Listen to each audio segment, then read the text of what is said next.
Ladies and gentlemen, welcome to the Bullpen.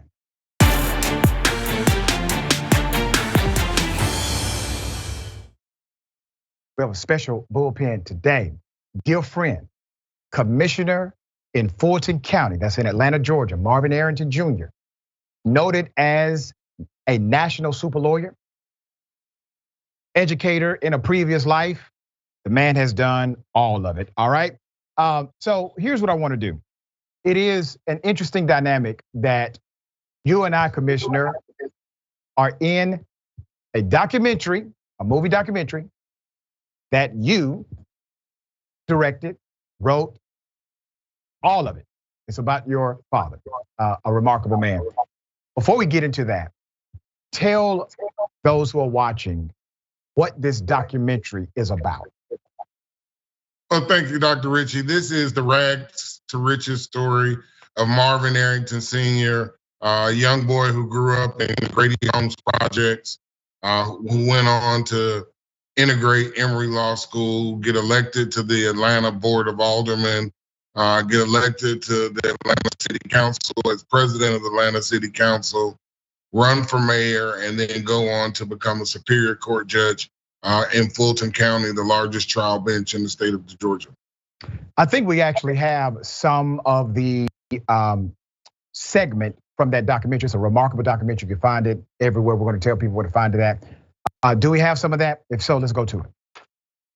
It's important to understand how to walk in a corporate boardroom and how to walk into a barbershop and bankhead the same way, okay? The reason why that's important is because you become a bridge and a connector. And that's something that Arrington did without effort. He did it effortlessly, right? He could walk into these various rooms and be just as respected as anyone else in those buildings. So fascinating, the life of your father, who paved the way, authentically paved the way for people like you, me, many others, because of his unapologetic leadership style, his direct approach, and his ability to solve real problems. You have everybody in this documentary, man, that gives a glimpse, not really a glimpse, but more so a historical overview of how Atlanta became Atlanta.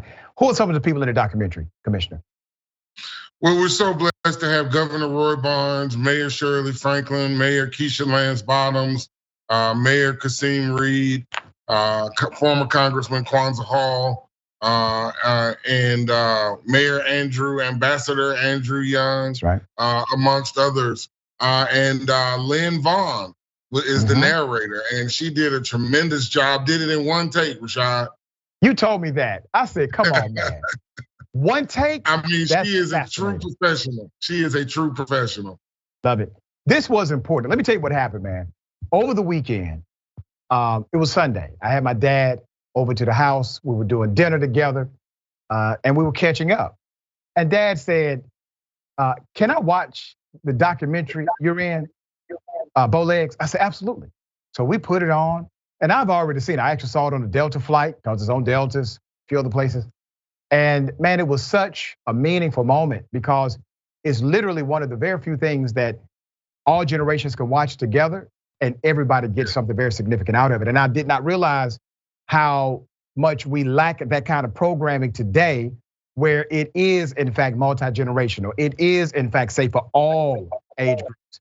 And there's this dynamic of connection because you are able to bridge the then and the now. So everyone has context here, they can understand it. And it gives you an insight into the civil rights movement and what it produced, what kind of leaders came from that, individuals who cared deeply about community and also understood who the real enemy was. Talk to us about that dynamic of the documentary. Well, yes, absolutely. My dad was a student at Clark College at the time, and of Dr. King's assassination in April of '68. And it was Lonnie King, one of the Atlanta student movement activists, that convinced him to run for the Board of Aldermen.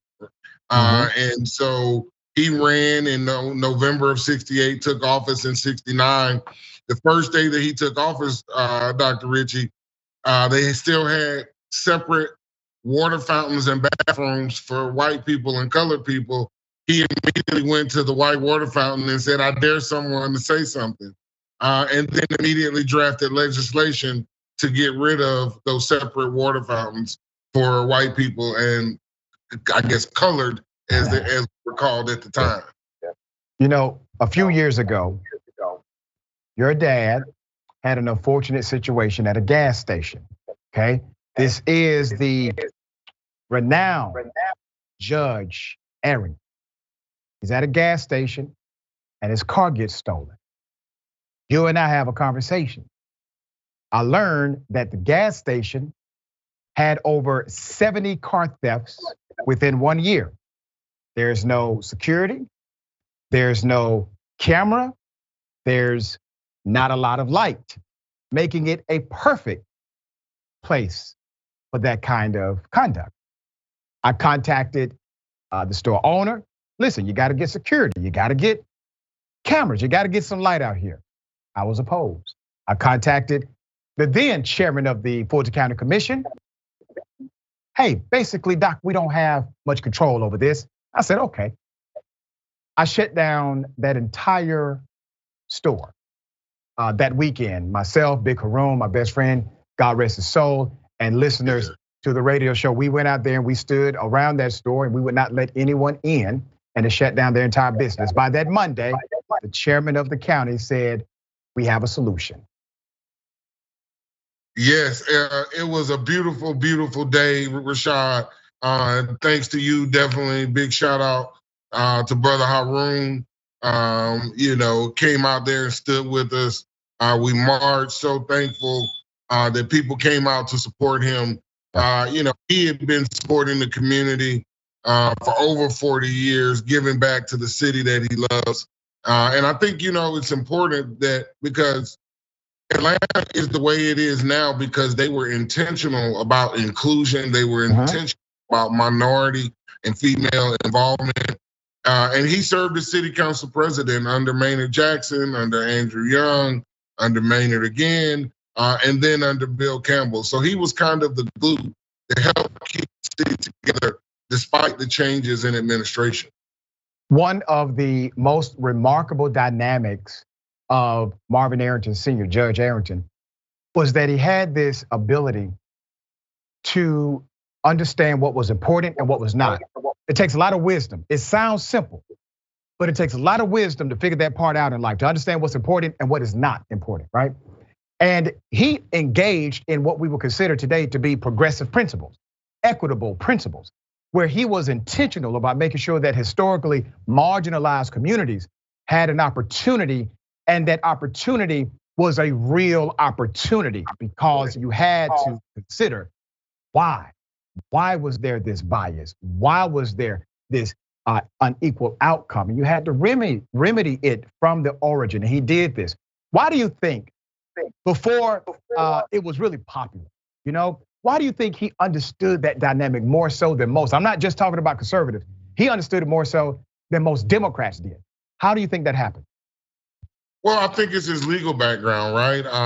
One of the things that Judge Clarence Cooper says is that they were looking for ways to be involved in the civil rights movement, and the way that they saw it was by going to law school. They saw that they had to have lawyers sue to get more political candidates. That's right. It wasn't just as simple as, we're gonna run for office. No, you had to sue to run for office. In fact, Rashad, I know you'll appreciate this as a law school student.